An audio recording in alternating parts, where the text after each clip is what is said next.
Buongiorno, giorno 29. La fatica sta per finire. Oggi tappa di 19 km e mezzo, quindi abbastanza corta. Forse dovremmo fermarci in una cittadina che era un vecchio centro minerario.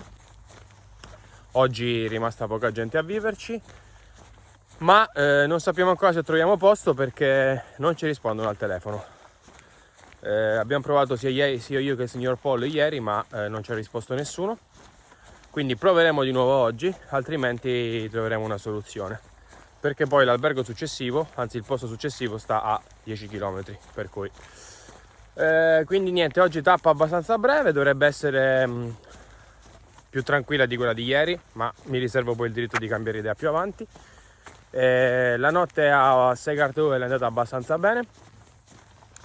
È una vecchia casa in legno appunto dell'Ottocento, con ognuno aveva la sua stanza. Ho speso 30 euro solo per l'alloggio, quindi ci sta. Adesso sono partito, sono le 9, per cui me la faccio con molta calma. Oggi non voglio arrivare troppo tardi perché gli ultimi 2 giorni sono stati abbastanza stancanti, però neanche con troppa fretta, quindi vediamo come va. Il silenzio delle 9 di mattina, ragazzi, anche se siamo su asfalto, questa area è carina. Adesso ci infiliamo nel viale dei Cipressi, che non è molto confortante, però parlo piano perché non voglio interrompere questa atmosfera.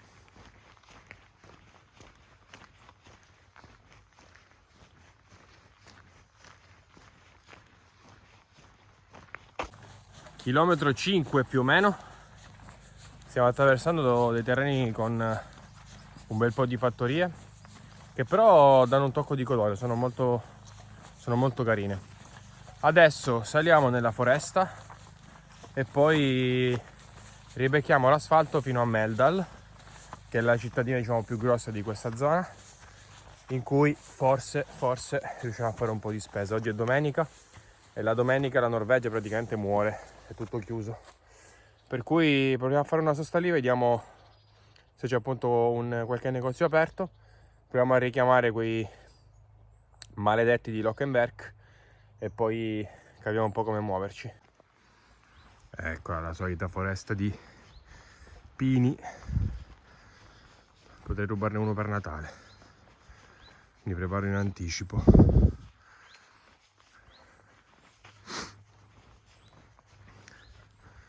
Comunque eccola qui, silenzio, canto degli uccellini e poi che si lamenta delle salite. Cosa si può volere di più? Un lucano forse.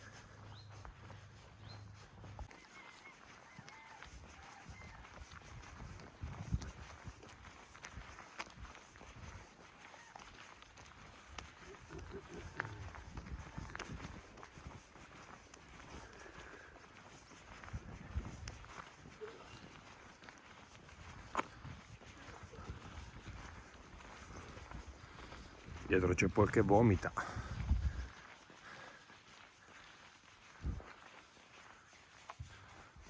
Quasi arrivati a Meldal, siamo più o meno al chilometro 9, il che vuol dire che siamo quasi a metà tappa. C'è un sole splendido, per cui per adesso la giornata potrebbe non andare meglio di così. A Meldal spero che ci sia qualche luogo di ritrovo, una caffetteria, un bar, una piazza, qualcosa in cui fermarci un attimo, e proviamo a insistere con quei loschi personaggi di Lockenberg, perché continuano a non risponderci.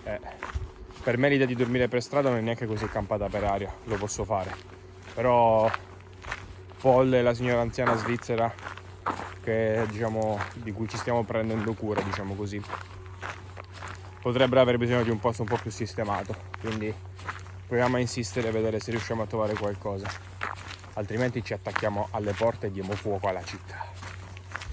Vabbè, vi aggiorno più avanti appena arrivo proprio a Meldal, vediamo com'è, ve la faccio un po' vedere anche a voi e speriamo che meriti, ecco.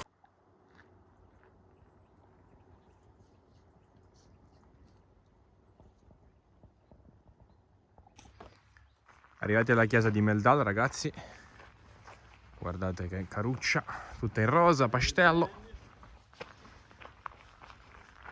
Vediamo se è aperta, anche se non ci credo tanto. Ormai ho capito che qua, se le vedi da fuori, è già un miracolo.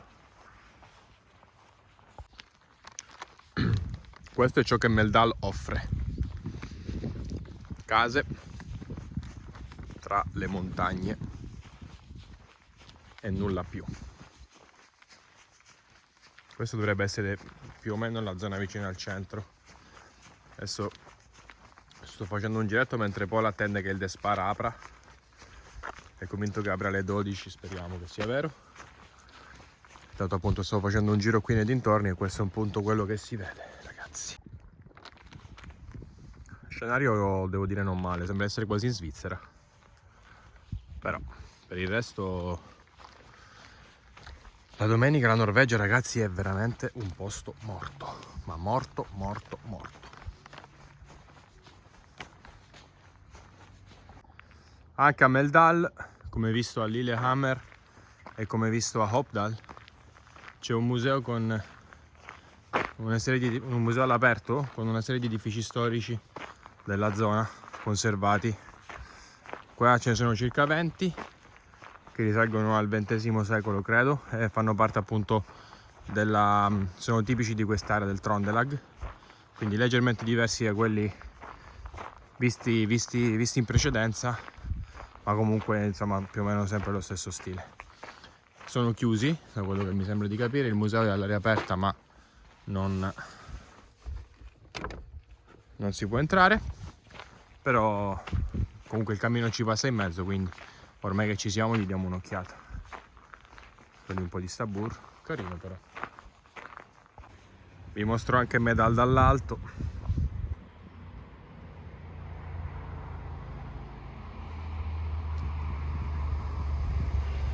Raga, la vista è incredibile. A Meldal non c'è un cazzo di niente, però almeno la vista è veramente figata. Chilometro 13,5. Ne mancano solo 6, ragazzi. A questo ritmo in un'oretta e qualcosa riesco ad arrivare a Lockenberg e cercare lì fisicamente delle informazioni, perché altrimenti è impossibile.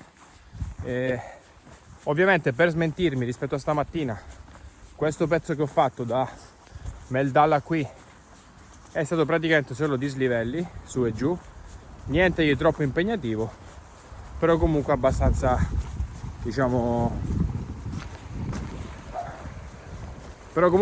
sportivi, ecco. Quindi vabbè, lasciate perdere quello che dico all'inizio delle tappe, perché sono ancora rincoglionito alla mattina e quindi non ci capisco niente.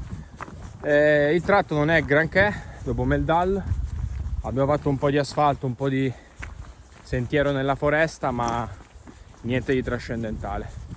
Mi sa che anche questa parte finale non sarà molto bella, però vabbè, ci aggiorniamo più avanti quando siamo più vicini alla città. Ed eccoci a Lockenverka, ragazzi. Siamo vicini al centro. Questo edificio qui è un museo di cui magari vi parlerò più avanti.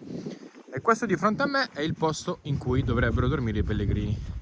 Adesso provo a capire se si può entrare, se c'è qualcuno, come funziona, e poi magari ci aggiorniamo dopo, facciamo un giro verso il centro. Vamos!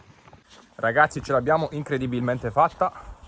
In realtà non c'era nessuno ovviamente, ma il signor Paul ha mandato una mail ieri e la ragazza che sta nell'hotel lì su, che probabilmente gestisce anche questo, ci ha aperto, quindi ci siamo per stasera. Adesso faccio un giro qui di Lockenberg, vi racconto un po' la storia, vediamo se c'è di interessante. Allora raga, a Lockenberg c'è meno di un cazzo, cioè praticamente è questa via qua con queste case, c'è un supermercato che domani mattina svaligeremo e praticamente basta. Si trovano ogni tanto delle statue. Questo è un pattinatore che non so perché sia qua. Questo è l'unico ristorante di Lockenberg come si chiama, che è dove mangerò stasera, perché appunto non ho molte altre alternative.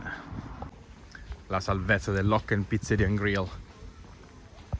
E qui colui che rappresenta forse un minatore, non lo so, dovrebbe essere il minatore. Adesso vi spiego anche un po' perché. Ok ragazzi, il mio giro di Lockenberg è durato più o meno 15 secondi, ma volevo parlarvi un attimo delle due cose principali che ci sono da fare qui nel caso in cui vi trovaste in questo posto ameno. Il primo dietro di me, l'Industry Museum, che sorge sul sito della vecchia stazione ferroviaria. Oggi è chiuso perché è domenica e in questo periodo qui è aperto dal martedì al venerdì. Perché questo museo è sorto qui? Perché Lockenberg è stato per diversi secoli un importantissimo centro minerario e qui è stata costruita la prima ferrovia elettrica del mondo. Quindi le persone che lavoravano nella miniera arrivavano qui col treno e poi andavano ad estrarre il bronzo. La miniera di bronzo, cioè la vecchia miniera, anch'essa sarebbe visitabile, ma fino al 31 agosto, poi chiudono per sempre, cioè chiudono per la stagione. Ed è possibile appunto fare i tour guidati nella vecchia miniera che sta leggermente fuori dal paese. Oltre a questo a Lockenberg non c'è un cazzo, quindi me ne torno mestamente nel mio albergo, mi sistemo, mi faccio un po' di cazzi miei, seguiamo la fine della giornata di calcio e di fantacalcio, che sto vincendo, e ci aggiorniamo mi sa domani.